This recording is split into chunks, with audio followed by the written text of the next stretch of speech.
everybody. Thank you all so much for joining today. This is going to be a fun one today, talking about all of the fastest things that you can plant in your garden this fall.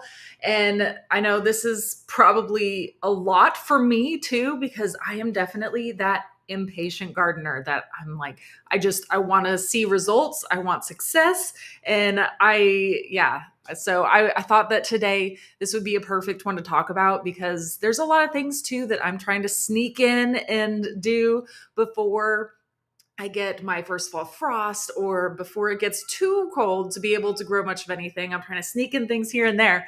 So I thought a lot of you guys are probably in that same situation. So I figured today we'd talk about it and hang out for a bit and welcome. I see a lot of you already in the chat.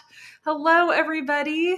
Hi, Julie from the East Coast. Hello. So I am here. I need to introduce myself again. I'm sorry. My name's Carrie. My husband Dale and I are the creators of the Seed to Spoon app. And I live in Zone 7 in Oklahoma. And it is absolutely like beautiful today. It actually has been beautiful though for a while. But especially today, I woke up and there was like this cold front that had come in, and it was like the high is 77 today. And it is actually like it's in the 70s right now. It is gorgeous. I'm like, I should be doing this from the garden. But I always have issues with the live streaming and not always coming through. So here I am with all of you guys right inside, but I can see outside right back behind me. And plus I have all these plants here with me too. So welcome. I see from Kansas City. Hello, everybody. Hi, CJ from Atlanta. And then hi, Carol. Cassandra, I see a lot of you guys that are in here. Donna, hi, everybody. I'm so glad that you all are here to join. It is actually, it's a beautiful day. So I'm excited to talk all about gardening with you guys. And if you all are new to this live stream, welcome. We do a giveaway. Here, I'll pop over here. We do a giveaway with each live stream that I host. And we do one of these live streams every single week. So every Tuesday, same time, same place. And we always do a giveaway. This week, we're doing a free 1-year premium Seed to Spoon app subscription. So it's incredible. You will get unlimited plant identification, pest, and pictures that you can send up to Growbot. And then also, like, you can log every single plant in your visual garden layout. You can get free shipping on all of your orders. And yeah, lots of great things in that premium subscription. So make sure you all are staying tuned. Every time you all comment, it gets you entered in to win, and I will draw the winner at the very end here. And if you don't already have our app, make sure you download it. It is right here. There's a QR code that you all can scan and you can get that. There's a free version as well within there that is super helpful, has a lot of amazing things in there for you. Which, before we do get started, I did want to point out one thing for you guys too, because let me click over to the screen. This is one thing that helps me out whenever I'm trying to sneak in things to plant, because the temperatures are going to be dropping here real soon. Or if in the spring too, if I'm trying to sneak in some cool season before it gets too hot, I can come into here under this growing guides section right here. So, and these are all of our plants. Like we have, oh my gosh, I don't even know how many plants we have in there, like over 150 now, but I'm always adding new ones from your guys' suggestions. So if you have any extras that you want me to do, pop them in the chat too, and I'll get them added to my list. But anyways, I wanted to show you this too. So if you come into here, the growing guides, and you go up here to filters, you can come in here and there's this filter right here for harvest within 60 days. And then if you pull that up, it'll show you every single plant that you could get a potential harvest within that time frame. Now, if you wanted to narrow it down even more, you can go down to cool season also. So these are going to be a lot of the ones that we are talking about today, which is exciting. So just to let you know, like, we're not covering every single one of these, and there's a whole lot more that I could have mentioned today. But if you guys want to see a full list, you can come in here, set those filters, and see all those. So, yes. Okay. Oh, yay. I'm so glad that you came in and joined us. Oh, that's exciting. Yeah, working in the garden preparing for winter. Oh, nice. Are you doing the ones that are very similar to, like, so we have, these are the ones that I have here. Let me pull up a picture real quick. And I just put out a video this weekend, like showing step by step of how we went through and did it. Sorry, it's taking a bit to load it. But these are ours that we have that have like the removable covers. Like these are just like, these are on hinges right here and just like pop open and shut. They're super exciting. I love these very much because they can extend my growing season further into the winter. And then I can actually start things a lot quicker too in like the early spring too. So there's a lot of huge benefits to having something like that. So I'm super glad that you're there. But if you guys missed it too, it I did have a step by step on how to build those this weekend. I did that on our Instagram, Facebook, TikTok, like all of that. Yay! Oh, I'm so glad to hear that. Oh, you know what? I was actually looking this up the other day because I haven't grown the shampoo ginger yet, but it is definitely on my list of things that I want to grow myself too. So I will start researching that one and add that to my list too. Okay. So I'm going to jump right in because we have 10 plants that we're going to talk about today. But like usual, I mean, if you guys have any questions, comments, or anything, just pop them into the chat and I will, yeah, we'll chat about it. It's super informal. Like, I mean, I like it just sitting here hanging out with you guys and talking, right? Oh, great question. Really quick before we go into this, just asking about how do you keep the wind from ripping it up? So, believe it or not, I know I get this question all of the time because I mean, I live in Oklahoma, right? I mean, the wind comes sweeping down the plain, right? We're like super windy, but I've never had any issues at all. Here, I'll pull the picture back up real quick. But on here, I mean, you can kind of see I have like the wood framing that's holding down the plastic sheeting on the side. And then whenever I go to change it out, I just unscrew the wood on the bottom and then put insect netting over top. But that holds the plastic sheeting down. But then I get the question of how do you keep them from flying open? And sometimes, so I will say if I have them propped open like this, which this is if it is like a super warm day out, like an unseasonably warm day, but I have plastic sheeting on and I need to vent them. So I'll prop them open kind of like this. Now, occasionally I have had like one or two instances where they've come through and opened them, but no issues. I mean, I just come back in and I just close them. When they're completely closed, I've literally never had any issues of them going flying up or anything. I think because I have those hinges on the side as well. And I mean, the plastic flap is pretty good and secured on there too. So I don't think it's difficult at all. Like it never really goes. So awesome. I'm so glad that was helpful because honestly, I had to look it up myself last year and I was like, "Oh my gosh, it's been a year since I planted garlic." I'm like, "Which way goes down? Which way goes up?" I'm like, "Oh, everybody else I'm sure has this question." So, yeah, I'm glad that that was helpful. Just this way up, this way down. Yes, absolutely, Heather. Let's get some things going. Awesome. So let's talk a little bit about some things that you can get for a quick harvest too. So lettuce is first on my list, and it is one of my very favorites too. And I had to include, of course, the red varieties of lettuce as well as the green. I love like the loose leaf lettuces. Those are a lot faster to harvest. They're a lot easier. You can plant them super dense. Now, I do a lot of square foot gardening and planting things like meticulously, like that. But I will say with lettuce, I really just tend to throw seeds. I'm very organized chaos, I guess.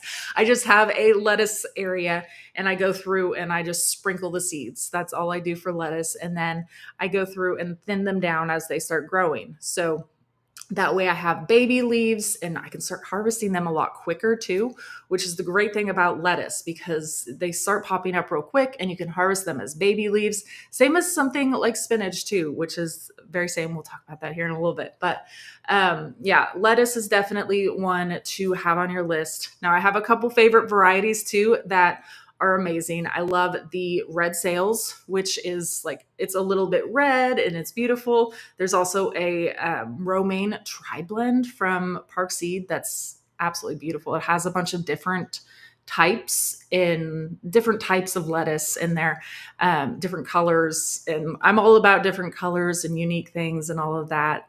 Yeah, there's just a lot of really pretty ones in there that are very tasty, and it's interesting how unique lettuce can be. Because before I started growing lettuce, I was just like, okay, lettuce is lettuce, right? But I didn't realize that each variety like looks so much different, tastes so much different, and has like a different texture even. And it's so interesting. I love it. So lettuce is definitely one of those things you can go down the rabbit hole and try so many different varieties for, but it's a great one to do that with because you can get a harvest from it super fast. Oh man, I'm so sorry to hear that. I actually had my rabbits escaped from, so they were in the sunroom right next to a garden that I had filled with a bunch of lettuce seedlings, and they were all like about this tall, and they decided to do a midnight jailbreak, and they broke out, and then they hopped up into the bed and got all of them eaten down. I was like, ah. So I can definitely sympathize with you on that, but it is not too late to start them. Because they're super quick, and I'm quite literally still going through and planting more and more lettuce like as I go. So it's something that's super quick. And of course, if we are talking about fastest plants to grow, radish is definitely going to be like number one on like everybody's list that everybody always talks about, just because it is literally so fast. You can have a full radish in less than a month. It's incredible. Um, but it's not always somebody's favorite thing to eat. So it's definitely something that I didn't start eating it until like this past year probably. I more just grew them for companion plants and all of that, but I always was like, I don't know how to eat it. But you guys have given some great recipes in the past of like roasted radishes and adding just like the small ones to salads and things like that. It's incredible. So it's definitely something that I'm working myself on getting added into meals, but it is definitely like one of the fastest growing things you can have. And there's so many amazing and beautiful varieties that you can grow. Parkseed actually has this gourmet blend that is just gorgeous. I love them because they're like purple and red and white and yellow. Like there's so many different pretty colors. And I like having like different and unique color. You guys know me, you know that I like everything like unique and things like that. So that's definitely something that is really great, especially for beginners. Ah, I am sorry. So okay, you have difficulties with radish, stayed super thick. So it could be the varieties too that you're growing. But also, I might take a look at your soil too, because they do. If you're having trouble with them expanding, if that is not the variety, then definitely take a look and make sure your soil isn't super compact. Add maybe a little bit more compost to them, or like coconut coir, something like that that could like fluffing up your soil a little bit and make it so that way they can grow a little bit better. And that being said, too, if you do have compact soil, radish can help to actually help out your soil too. So it makes a really good cover crop. So if you guys are growing nothing else, try growing radishes in like a tough area. I've done that before in an area where I was like, oh, this ground is so difficult to work with. It's going to be forever until I can grow it. So it was a couple falls ago. I was like, I'm going to just throw out a bunch of radish seeds right here and then let them, do some work and fertilize and do all that. And yeah, worked out great actually.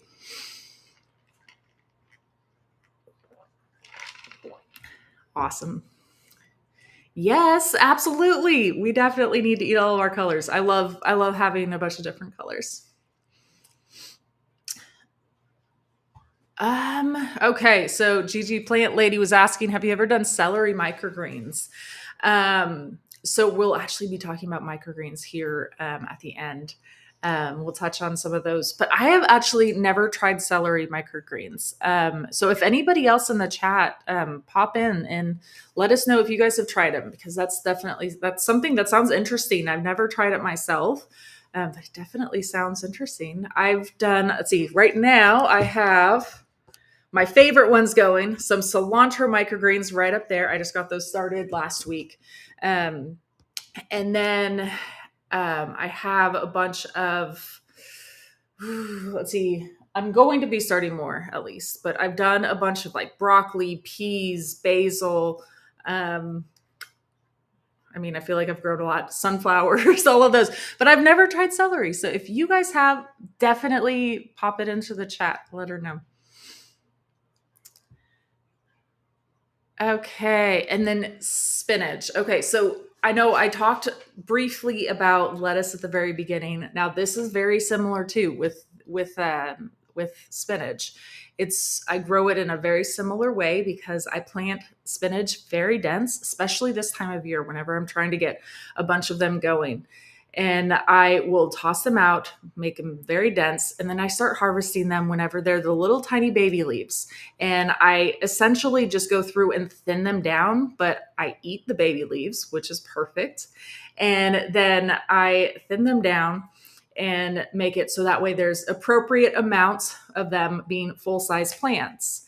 And what's great is that here, at least in zone 7, we can go through and they will stay alive. Now, I'm not going to be able to harvest a lot from them over the winter, but come the like early spring, they will start to pop up alive, and I will have spinach really early if I plant spinach in the fall. So it's definitely one thing I really like to plant in the fall, so that way I have food really early in the spring as well here. Now, they will be one of the first spinach plants to bolt and go to seed come later in the springtime because they won't be able to tolerate the heat quite as much. But I will have some fresh spinach that I planted in the springtime, and that will be doing good too. So I kind of have like a bunch of everything going at once, so that way I have food at different times and all of that. Let's see. Sorry, I'm glancing in at the chat here to make sure that I'm not missing anything. Okay. Arugula is one thing that I feel like, along with radish, is always on the list of fast things to grow. Because I mean, look at that, 20 to 25 days. Like that is super duper fast. And it is definitely a unique flavor too. So if you do not like the taste of arugula, I mean, I don't blame you. I don't love arugula. I definitely have to have it with other greens myself. I can't just eat arugula by itself. It has a very strong, like almost like peppery taste.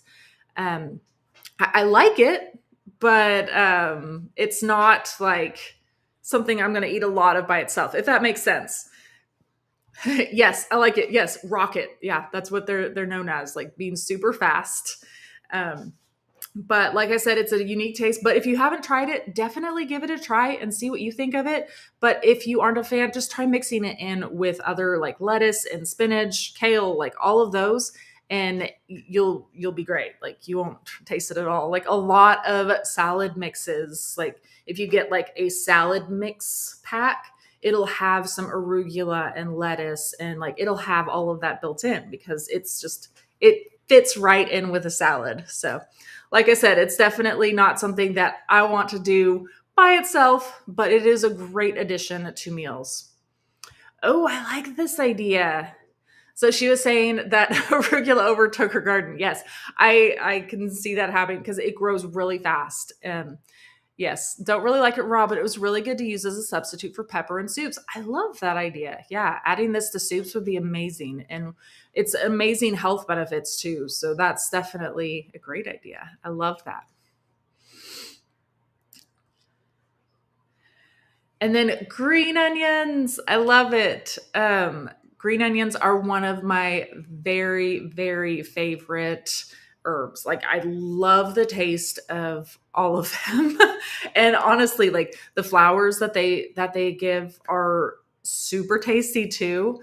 And I don't blame the pollinators just flock to the flowers because they're just so beautiful and they're super aroma like they just smell so good and they actually taste really good too, believe it or not. But green onions are something that start again producing really fast, and this is the perfect time to plant them out for a lot of areas, at least. Um, and these will definitely, I know we were talking about arugula overtaking a garden, but green onions will also overtake a garden if you let it. It's not quite like mint. I know you guys are used to hearing mint. Make sure it's in a pot because it will overtake everything. It is not quite that bad, but it definitely will spread for you and it will definitely try to take over. Um, I definitely love it because we use it a lot. So I do grow a lot. I actually have an entire smart pot that's one of the like larger pots. If you guys know what I mean, here, let me see if I can find a picture real quick. Um, well, this isn't a picture of the chives, but it's in like one of these, like those really big round raised smart pots. And I have like an entire one of those just filled with chives because I love them so much and we use them all the time. Even the kids love to go out and harvest the chives and add it into our eggs that we make, into our potatoes, into I mean pretty much everything. I absolutely like I love it all. So it's really easy to add in. And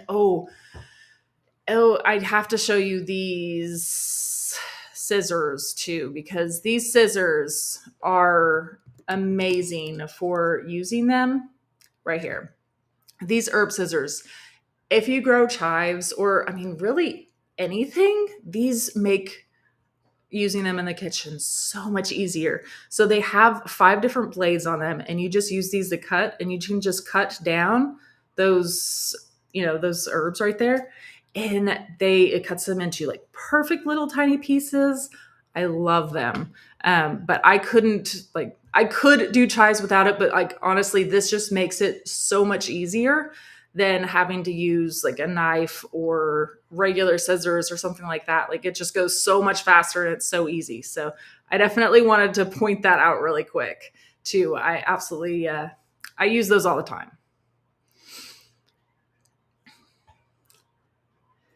Yes, I'm definitely with you there.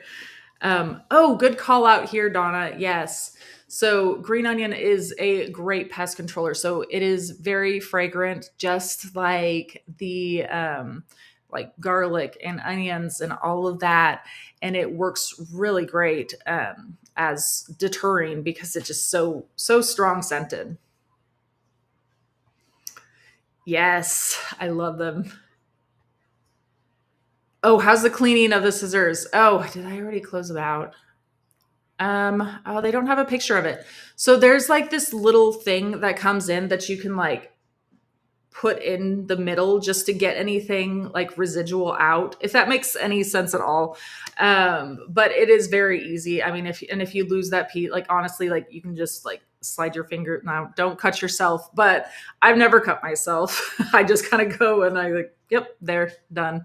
And then I just either pop them into the dishwasher or rinse them off. I mean, depending on how different they are.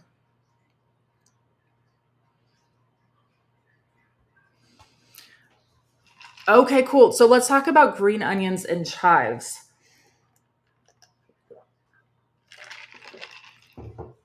Okay, so let's go into here with Growbot. Let me make sure that I give like the scientific definition here. So difference between green onions and chives. Let's ask Growbot. Now everybody, even on the free version, has the ability to hop in to Growbot right here and ask any questions that you want. 3 questions a day if you're on the free version. And all the premium, you have the ability to also send pictures. So you can send a picture and be like, hey, is this green onion or chives? So let's see, right here. So distinct differences. The green onions have larger with the white bulb at the base. They have a mild, slightly peppery taste. So for me, I would be more like these are taste a little bit more like the onions. For me, chives taste a little bit more like garlicky. Like that's how I tend to feel like it for me. Um, and that's kind of how I use it. But I mean, I like the taste of both, and I kind of just use it all because they're all amazing.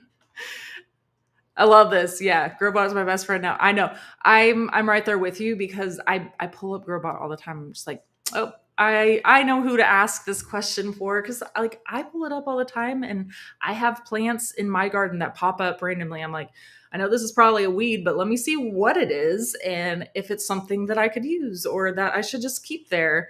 Yeah, it's super helpful. Ha, I love this. Having arugula grass for chickens. I love that. Hey, it adds a lot of greens and health to their diet too, right?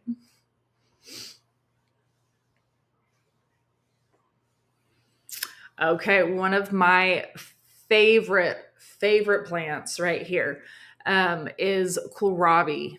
And it is one of the longer ones that we've talked about so far today. So this one is a little bit longer, but still it is pretty fast here.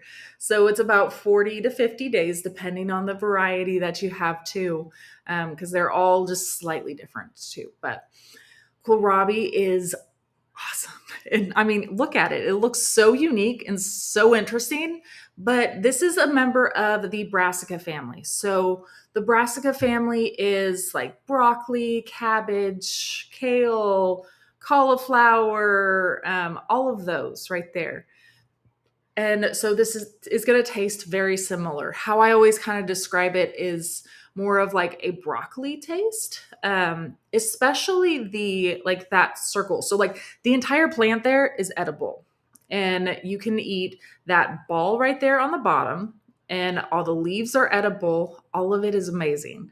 How I tend to describe it is that ball is kind of like the stalk of a broccoli, and the leaves taste a lot like a like broccoli leaves. If you guys have never tried broccoli leaves, definitely give that a try too. Because I actually learned that broccoli leaves were edible whenever we first started gardening.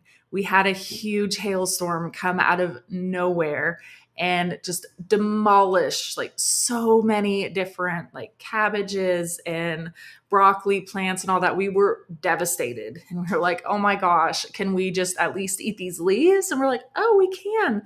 So we started like adding, like making a stir fry, and we started adding a bunch of these leaves to it. And I was like, oh my gosh, it tastes so good. I love it. So yeah, believe it or not, like it's almost my one of my very favorite things to do now is to eat the leaves. um yes, so sorry, I'm reading right now. Oh yes, good call out. It's a great potato substitute too. Yeah, and somebody else was saying it tastes like a broccoli potato to me with a low glycemic index. Thank you for that. Yeah, absolutely. It's, and I'm actually growing a new variety this year too that I'm super excited about. It is, here, let me pull it up so I can show you guys the picture because it looks so pretty. There we go. Let me give it find kohlrabi real quick because it is so pretty. Look at this right here.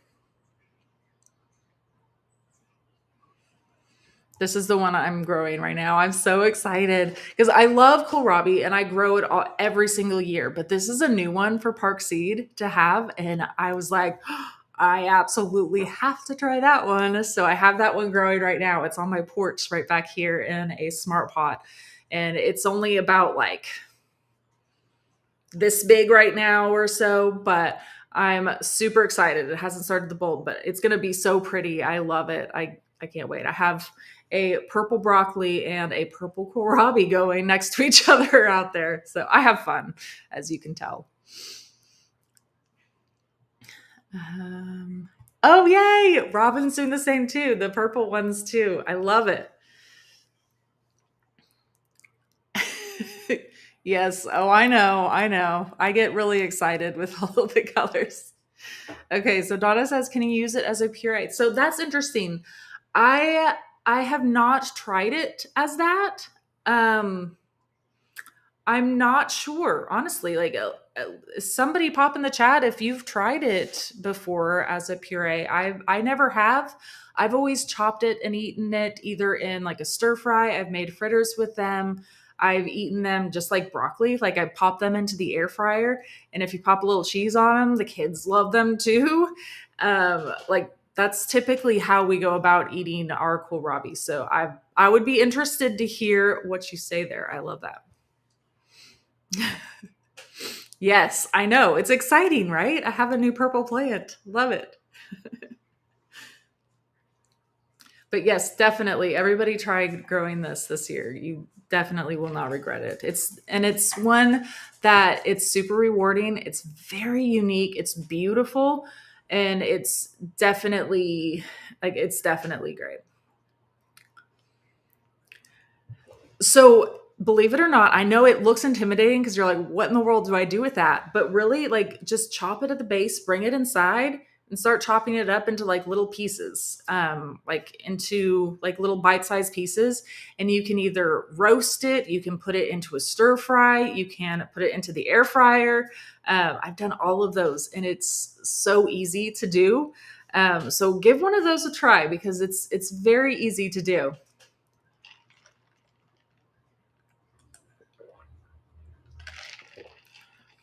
Oh, yeah, that's interesting. Roasting veggies and then blending into pastas. That is a very interesting idea. I really like that.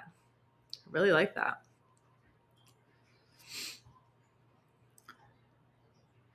And then kale, another green we had to add to the list. So, especially if you are going to be growing kale for like, there's a lot of like baby varieties and smaller varieties that can go a lot faster.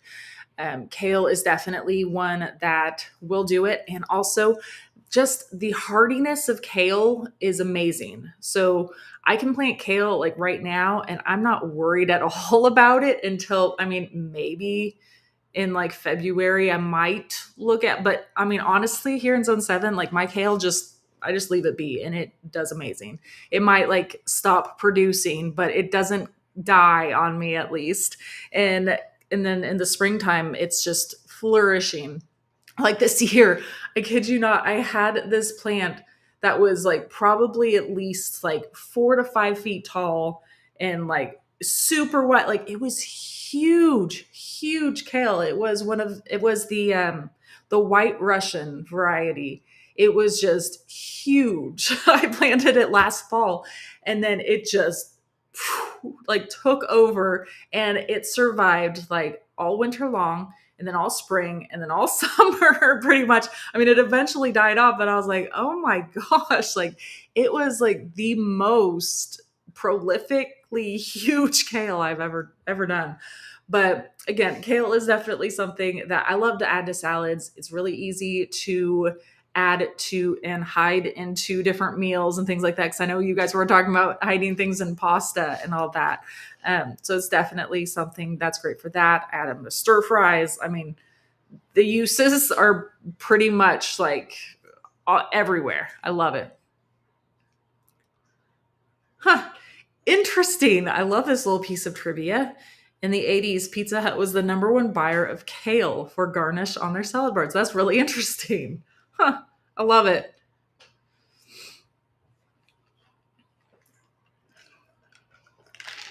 Okay, another one of my well, have I said that yet? I'm pretty sure I've said like every single one of these are my favorites, but that is why I'm talking about each and every one of these today is because these are all my favorites. Um, but bok choy or pak choy, is gorgeous. Absolutely beautiful. Seriously. One of the most beautiful greens that you can grow, I feel like.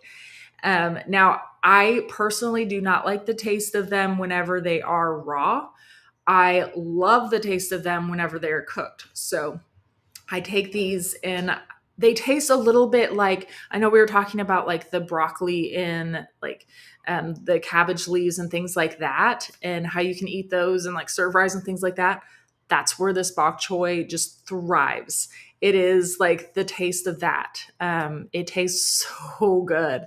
But again, I don't like eating it raw. I'm sure there's people out there that do. But yeah, the flavor is just not for me, but I absolutely love having it in a stir fry or in soups or anything like that. Like they are so good. And again, like you can harvest these really quick. They grow very fast. There's a lot of really great, unique, small varieties too. Park Seed has a bunch of them. Here, let's pop over here and pull them up because I love a lot of these and I grow so many of them. I'm pretty sure I have like every single one of these, but I love this toy choy. Just I love saying toy choy. It's just fun. But these are all like they're super pretty. Like I mean, they're beautiful, just growing, and I love every single one of them. And like I said, super fast, very easy. One of the easiest greens that you can do too. And then herbs, of course, we had to talk about cilantro. And cilantro is super fast again with a harvest in 30 days. And it's actually one of my favorites to grow like as microgreens too. As I said, I have a microgreen tray growing right here of a bunch of cilantro. It's just something that I love the taste of. I know sometimes I get a lot of people saying that it tastes like like soap to them. So yeah, I feel like it's either in your genes or not. So you either really like cilantro or you really hate it. So if you like cilantro, give it a try because it's super fast and easy to grow. Um, my husband always jokes how he goes out into the garden on a bad day and he will just start tossing cilantro because anywhere you toss it, it's just going to pop up. Like it is super great at taking over again. So make sure you put it where you want it because especially at the end of the season, whenever it bolts and goes to seed, if you don't harvest it, it's going to drop those seeds and then it's going to make new cilantro plants right there again next fall or spring. And it's going to just come back in a flurry. Like they really do. Once you plant cilantro, it's everywhere, unless you are like stay on top of harvesting it and all that. But it's definitely one that's super easy because you can just go out there and toss seeds and they will come up. I know, I'm with you. A lot of people will say this, but I love the taste of it. So, especially the microgreens. So, if you like the taste of cilantro and you're worried about how it's going to do in the winter time, do some cilantro microgreens because that again, it's like super beautiful too. It's like one of the most beautiful microgreens you can do. I love it, and it's really easy to grow. Grows really fast, and it's one that you can harvest and cut and come again. But it's definitely a good one. Yes, it actually is super easy. You're right, Desiree. Because all you do whenever they start to bolt, they just have the seeds like right there on top, and you can just go through and pull them. And a fun fact, it's actually coriander at that point where you can go through and you can eat that at that time too. So you can pop those into like salads or things like that, or you can save them to plant again next time. Oh, yes, Paige, I'm totally with you. That sounds amazing. I love that. I have heard that the soap taste is genetic. So I feel really bad for the people who think it tastes like tastes like soap. But I will say there is a let's see, what is the other one? There's a like a Vietnamese cilantro and a culantro actually. Um, and yes, so these ones, it's interesting because this actually um, tastes like soap to me, but regular cilantro does not. So it's interesting though. So I don't know. I don't know what that's about, but there's also like different ones because those ones are ones. So if you're looking for like alternatives to grow in the summertime or when it's warmer, or if your environment like where you are doesn't get cold enough for cilantro, you can definitely try something like culantro or the Vietnamese cilantro raw ram. Yeah, interesting little fact there. Okay, so for those of you who are like, well, that's all great, but I'm gonna have a frost, like I have a frost imminently and it's super cold where I'm at already. You can still plant things. So microgreens, which are amazing, of course. um, So I had a lot of questions about microgreens last week too, like even just the basic of what is it. So I do want to touch a little bit on microgreens. And microgreens are essentially, so what you do is just have a pot, small pot, put some soil down, sprinkle a lot of seeds, super dense, and let them sprout up, just like in this picture right there, and let them get, yay high. And then you can go through and harvest them, and you can eat them at this stage right here. So this is called micro greens because they're really tiny greens, right? Makes sense. Um, but you have a whole bunch of health benefits in there, and all of like the vitamins, like everything that's going to be in that full grown plant is right there in this little tiny plant right there. So you get a lot of extra nutrients and vitamins and all of that by doing microgreens. And microgreens are so easy to do. You can grow it in a windowsill, you can grow it under grow lights inside, you can grow it anywhere. Anywhere, anytime. um, there's a lot of great microgreens out there. I know we touched on microgreens earlier with the different varieties and things like that. But there's a lot of great varieties you can do. There's also just a blank, like, salad mix that you can just add to any sort of like salad wrap or anything like that. Broccoli is also like a super, like, it tastes really good because it's very mild and you can add it to pretty much anything. Peas are super interesting because they taste like peas, believe it or not. And you can eat just like the little pea shoots, and they taste so good. They taste just like you're eating a pea. And whenever we had the pea microgreens going, like the kids would literally walk by and just take one of the pea shoots off and eat them just because it tasted so good. And it's definitely interesting because it's super fun to grow like things like on your windowsill. Like I have a bunch of like tomatoes and peppers and herbs and stuff like that right here, but I also always have microgreens going too because there's a bunch of different flavors that I like to grow, especially like I said with cilantro. It gets really hot here in the summer where I am, and I can't always grow cilantro in the middle of the summer when I want it for like salsas and things like that. So I can always have something growing inside. So there's a lot of great reasons to grow microgreens, and pretty much everybody can do it. And you just throw a little soil in a pot, throw some seeds on top, boom, you're good. You're good to go. Um, So, okay, we got a lot of questions about where to get bulk microgreen seeds. So,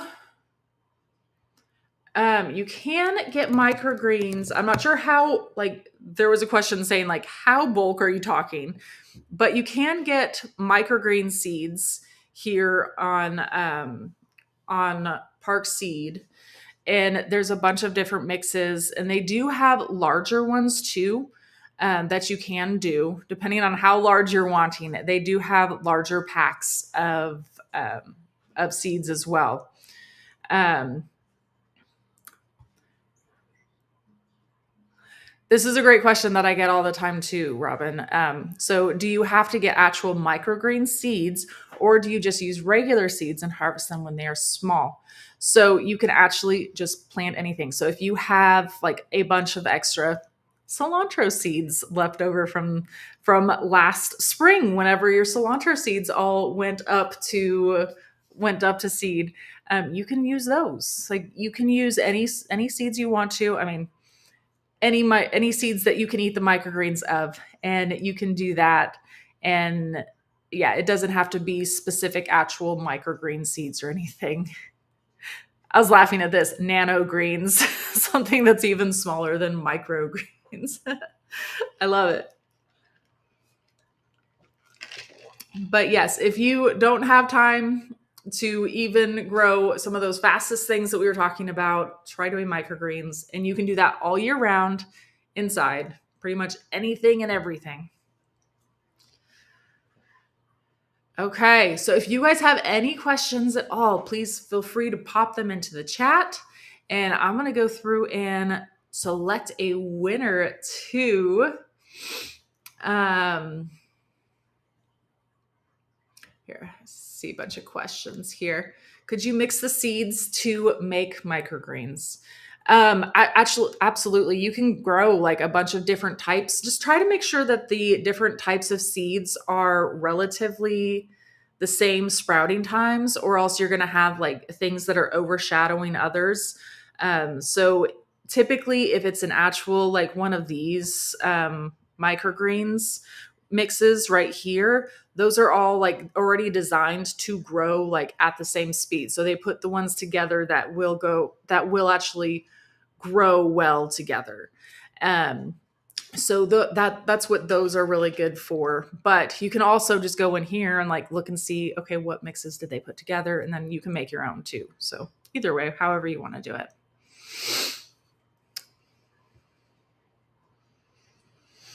Let's see. So we got a question about the difference among bunching, green, spring onions, and sprouting. Okay, here. Let me pull this up so I wish I could like copy and paste on here. So I could copy and paste this into Growbot. Ah.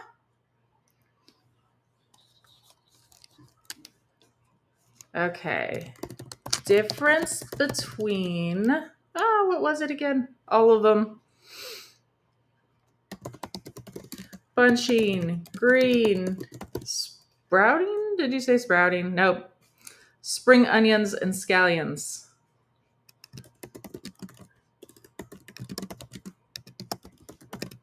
There we go. Sorry, I'm trying to draw a winner at the same time. Okay, here we go. So it says bunching onions is going to be the ones that are bunched together. They grow really closely together, and then they are going to grow and take over as well for you. Green onions, these are the ones that harvest obviously before the bulbs develop. These are kind of like and chives and things like that is kind of how I bulk those together. It says spring onions are similar to green onions, but are slightly more mature with a distinguishing small round bulb at the base. So they tend to be harvested in the spring, giving them their name. There you go. And then scallions are a type of onion with a small white bulb and long, tender green tops. This term is often used interchangeably with green onions. So there you go. I feel like the world of onions and chives and all of that is definitely something that is, there's just a lot to know right there. There's a whole bunch. Let's see. Okay, sorry, I'm drawing a winner really quick here. And like I said, if you guys have any other questions, please pop them into the chat and we will go through and answer a few more questions too after this. Okay. Here we go. So I have a winner drawn for a lucky winner that is going to be winning a 1-year free premium Seed to Spoon app subscription. So you can have a bunch of, you can do free shipping, first of all, on every order that you place. And then through Park Seed. And then also you can do unlimited plants in your visual garden layout, unlimited gardens. You can send a bunch of pictures up to Growbot too. Yeah, so many benefits. But anyways, congratulations to, I don't know if I can pull it up, to Gigi Plant Lady. So send me an email at info@seedtospoon.net and we'll get you all hooked up with your free premium. Congratulations. Super excited for you. Okay, so I did get a couple more questions that I do want to go over because I have a couple more minutes we can do. So we got a question about what flowers can you grow quickly by direct seed in zone 6A. Let's pull up Growbot real quick because I know a few, but I'm curious what other ones we could do. What flowers can you grow quickly in 6A? Okay, here we go. We have pansies, violas, snapdragons, and stalk, sweet alyssum, and calendula. So I would definitely recommend calendula, snapdragons for sure, because those ones are generally going to be very easy for you. Pansies and violas, I did have a challenge this year whenever I tried to start those by seed, but it was only because I didn't cover that well. I had light on them, so you do have to be careful to make sure that pansies and violas have darkness when they're germinating. So that's the challenge with those. For me, I did not do that, unfortunately. So I only ended up with a couple for me, but if you keep them dark, you'll be good. But snapdragons, again, calendula too is another one of my favorites. I absolutely love calendula, and it's one that's always does really well for me here in zone 7 and in our weather. And it should be somewhat similar to zone 6. So definitely give that a try. Okay. Well, awesome. Well, congratulations again to Gigi. And in case you missed it, make sure you email at info@seedtospoon.net too. Okay. So, Mo was asking, do you recommend specific varieties from Park? Ooh, I do. For calendula, here, let me see which ones I have planted. I can never remember the name. Here, I'll pull up one of my, because I still have to transplant them out. I have them down here. It's in here. Let's see. I'm doing, oh yes, the orange flash. This is my favorite variety right here. It's this orange flash one. Love them. I mean, look how pretty they are. Love them. But it says 95 days into maturity. So I don't know if I trust that, but let's see how long this one takes. I don't know. This one doesn't say how long. I don't know. We'll have to ask Growbot how long it will take. But that is my favorite calendula seed, though. So if you have enough time and if you can do that, definitely give that one a try. Okay. Well, thank you all so much for joining today. And if you guys have any questions too, like feel free. You can always reach out to me on any of the social media. I'm always on any of them. But you can also send me an email at info@seedtospoon.net too, because that goes directly to me. And also make sure you are already following us on social because I'm posting things like every single day. I'm always on there doing whatever it is that I'm doing in the garden or inside with my plants or anything like that. So yeah, make sure you follow us there and hopefully we will see you again next week. Same time, same place. Awesome. Well, thank you all so much for joining. See you next week. Bye.